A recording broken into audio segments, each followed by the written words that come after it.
हम सभी यह तो जानते हैं कि दुष्ट राजा रावण का वध भगवान श्री राम के हाथों हुआ था। इससे पहले भी वह कई राजाओं से हार चुका था, जिसमें से किष्किंधा नरेश बाली से हुई पराजय प्रमुख है। किंतु क्या आप जानते हैं कि एक बार रावण का महिष्मति के राजा सहस्त्रबाहु से भी भयंकर युद्ध हुआ था, जिसमें उसकी बुरी तरह पराजय हुई थी। आज हम आपको हमारे वीडियो के माध्यम से उसी घटना के बारे में विस्तार से बताएंगे। तो फिर चलिए शुरू करते हैं आज का वीडियो। जब रावण लंका पर राज करता था, तब समुद्र के उस पार महिष्मती नदी के किनारे राजा सहस्त्रबाहु का राज्य था। सहस्त्रबाहु बहुत शक्तिशाली राजा था, जिसकी 1000 विशाल भुजाएं थी। इसी कारण उसे सहस्त्रबाहु के नाम से जाना जाता था, अर्थात 1000 भुजाओं वाला। वास्तव में उसका नाम सहस्त्रार्जुन था। वर्तमान में उसका राज्य मध्य प्रदेश में नर्मदा नदी के किनारे माना जा सकता है। रावण के अंदर पृथ्वी के साथ साथ तीनों लोकों पर अपना अधिकार करने की लालसा थी। इसी के लिए वह समय समय पर विभिन्न राज्यों पर आक्रमण करके उन्हें अपने अधिकार क्षेत्र में ले लिया करता था। रावण के इसी विश्व विजय अभियान के कारण सब जगह भय व्याप्त था। एक बार रावण अपने विश्व विजय अभियान के लिए महिष्मती नगरी पर आक्रमण करने का निर्णय लिया। युद्ध से पहले वह नर्मदा नदी के किनारे भगवान शिव की आराधना कर रहा था।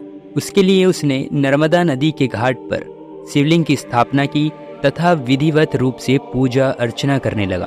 उसी समय नर्मदा नदी के उस ओर राजा सहस्त्रबाहु अपनी पत्नियों के संग स्नान करने आए हुए थे। वे उन सभी के साथ जल क्रीड़ा कर रहे थे। उन्होंने अपना पराक्रम दिखाने के लिए अपने 1000 हाथों का प्रयोग करते हुए नर्मदा नदी का बहाव दोनों ओर से रोक दिया। नर्मदा नदी का बहाव रुक जाने से रावण की पूजा का सारा सामान भी नदी में बह गया तथा उसका ध्यान भंग हो गया। यह देखकर वह अत्यधिक क्रोधित हो गया तथा इसी अहंकार में उसने राजा सहस्त्रबाहु को युद्ध की चुनौती दे डाली। राजा सहस्त्रबाहु ने भी रावण की चुनौती स्वीकार कर ली तथा दोनों के बीच भीषण युद्ध शुरू हो गया। कई देर तक यह युद्ध चलता रहा, लेकिन अंत में राजा सहस्त्रबाहु ने अपने 1000 हाथों के बल का प्रयोग करते हुए रावण ने उसके हाथों से निकलने का बहुत प्रयास किया, लेकिन असफल रहा। इस प्रकार राजा सहस्त्रबाहु ने रावण को पराजित कर दिया तथा उसे अपने कारावास में बंदी बना लिया। जब कई दिनों तक रावण सहस्त्रबाहु के कारावास में रहा, तो लंका राज्य में चिंता होने लगी। सभी अपने राजा रावण को न पाकर चिंतित थे और वहां की सेना नेतृत्वहीन हो चुकी थी। तब महर्षि पुलस्त्य, जो रावण के दादा भी थे, वे महिष्मती नगरी गए और सहस्त्रबाहु से मिले। उन्होंने सहस्त्रबाहु को रावण को छोड़ देने का आग्रह किया ताकि लंका का संचालन सुचारू रूप से हो सके।